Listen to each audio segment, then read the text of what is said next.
O velho no sótão. Michael estava fazendo 88 anos naquela noite. Ele estava sentado sozinho na cozinha, com um bolinho e algumas velas, e um biscoito para Trickster III, seu cachorro. Ele não conseguia se lembrar da última vez que teve uma festa de aniversário de verdade, mas também não tinha nada para comemorar há muito tempo. Michael tinha uma família. Liz era sua namorada do ensino médio, e eles se casaram assim que ele se formou. Seu primeiro filho Charlie nasceu no mesmo mês em que Lisa terminou a escola. Eles se mudaram para uma casa pequena, mais confortável, e mesmo tendo pouco dinheiro, eles eram felizes. Depois de Charlie, Sofia e Nadine nasceram, com 2 anos de diferença entre cada criança. Michael tinha um bom emprego na fábrica de açúcar e devido à sua dedicação, ele se tornou gerente de produção, então a vida deles melhorou quando as crianças ainda eram pequenas. Então, eles se mudaram para mais perto da cidade, para uma casa maior que permitiria que as crianças tivessem seus próprios quartos e tinha um preço notavelmente bom na época. Eles se mudaram muito felizes e adotaram um cachorro, pois agora tinham um grande quintal para ele brincar. O nome dele era Trickster, e ele foi o primeiro da família.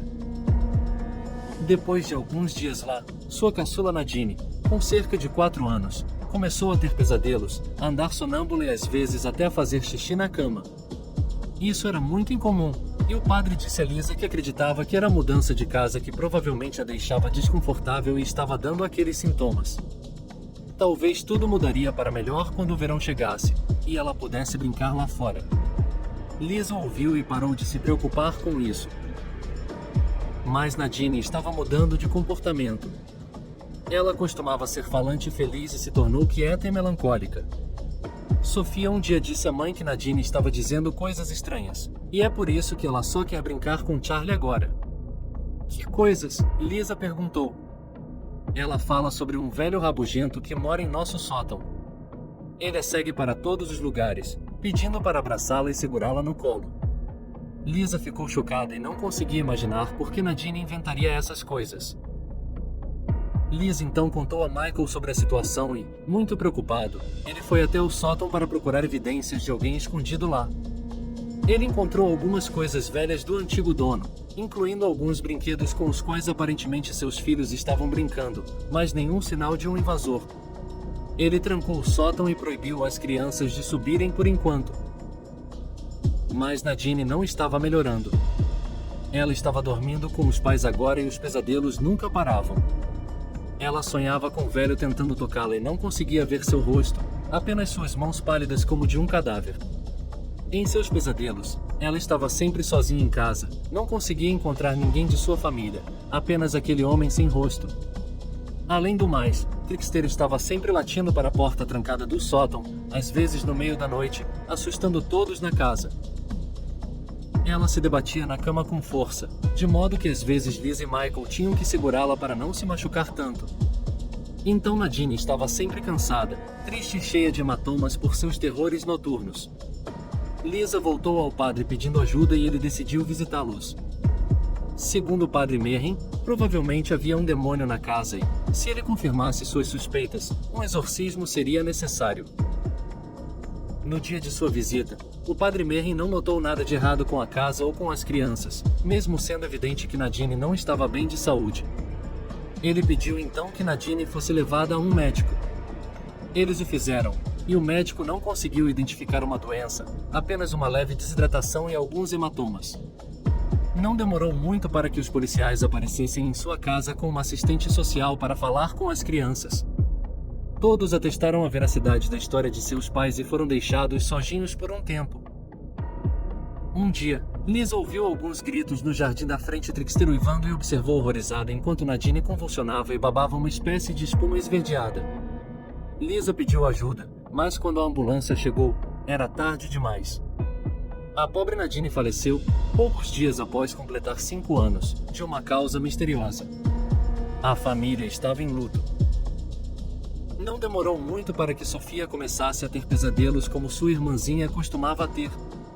Ela também conseguia ver um velho como Nadine descreveu, mas, em seus pesadelos, ela conseguia ver sua irmãzinha no colo do velho, e suas bochechas cobertas com aquele vômito verde seco. Sofia começou a culpar seus pais por não protegerem Nadine do fantasma e desesperada, acreditando que ela seria a próxima. Charlie, que até então era muito quieto e isolado, começou a brigar com sua irmã, mostrando um comportamento agressivo e incomum. Suas brigas aconteciam cada vez mais frequentemente devido aos ferimentos e reclamações dos vizinhos. Os policiais retornaram. Lisa foi acusada de abusar dos filhos, já que ela era dona de casa e sua filha, inadvertidamente, repetia constantemente que era culpa dela que o velho levou sua irmãzinha. Com o tempo, a investigação não encontrou evidências de abuso e as crianças entenderam a gravidade de seu comportamento, então as acusações foram retiradas e as crianças puderam ir para casa. Mas, naquela época, em uma cidade pequena como a delas, as histórias se espalharam e a reputação da família foi arruinada. As crianças estavam sofrendo bullying na escola e Michael perdeu o emprego. Lisa ficou tão perturbada com a situação que começou a beber e a ver o velho fantasma também, gritando com ele: "Deixe minha família em paz, seu monstro", toda vez que estava bêbada. Michael fez o possível para ajudá-la, mas ela começou a enlouquecer lentamente. Um dia, Lisa começou a dizer que o velho era seu novo marido agora, que ele estava lhe dando prazer como Michael jamais poderia fazer e que ela não precisava mais dele. Esse foi o seu limite. Michael levou Lisa para a casa de sua mãe e disse que ela só poderia voltar para casa quando estivesse sóbria. Lisa nunca voltou para casa. Ela deixou a casa da mãe uma semana depois e desapareceu para sempre, abandonando a todos. Michael ficou muito frio e sem nenhuma ajuda para criar os filhos. Ele mal conseguia manter a casa. Ele se tornou distante e seus filhos cresceram na miséria e na melancolia. Quando eram adolescentes, Charlie foi embora sem nenhuma explicação, e Michael só soube dele quando foi ele preso em outro estado. Ele escreveu para o filho, pedindo permissão para visitá-lo, mas nenhuma resposta chegou. Sofia engravidou aos 15 anos e não terminou a escola, mudando-se para a casa do namorado e deixando Michal, finalmente, sozinho. Ela levou o velho Trickster com ela, então Michael adotou o Trickster II para não se sentir tão solitário. Seu neto fez sua alegria por alguns anos e Michael quase se lembrou de como era a felicidade.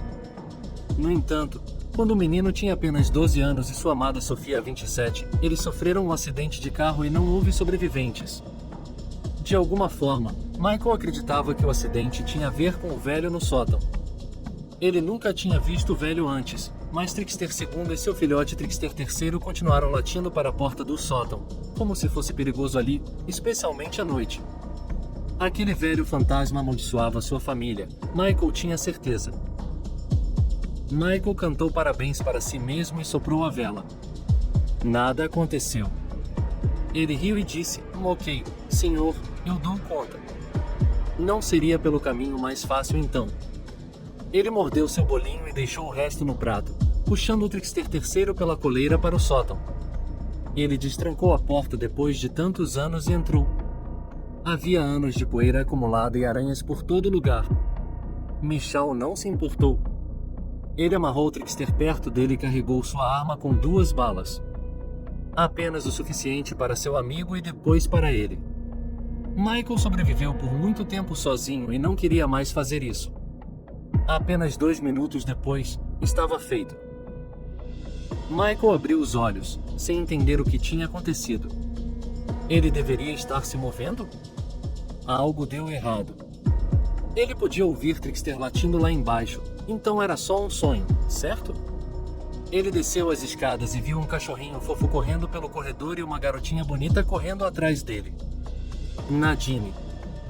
Seus olhos ficaram molhados, e ele chamou o nome dela. Nadine olhou para ele, seu sorriso se tornou um grito de horror e ela saiu correndo como se pudesse ver um fantasma. Michael andou mais alguns passos e se olhou no espelho do banheiro. Sua mandíbula estava solta do rosto e a metade superior de sua cabeça estava faltando, deixando um buraco sangrento em seu lugar. "É melhor cobrir essa cara feia", Michael disse em voz alta antes de voltar para o sótão.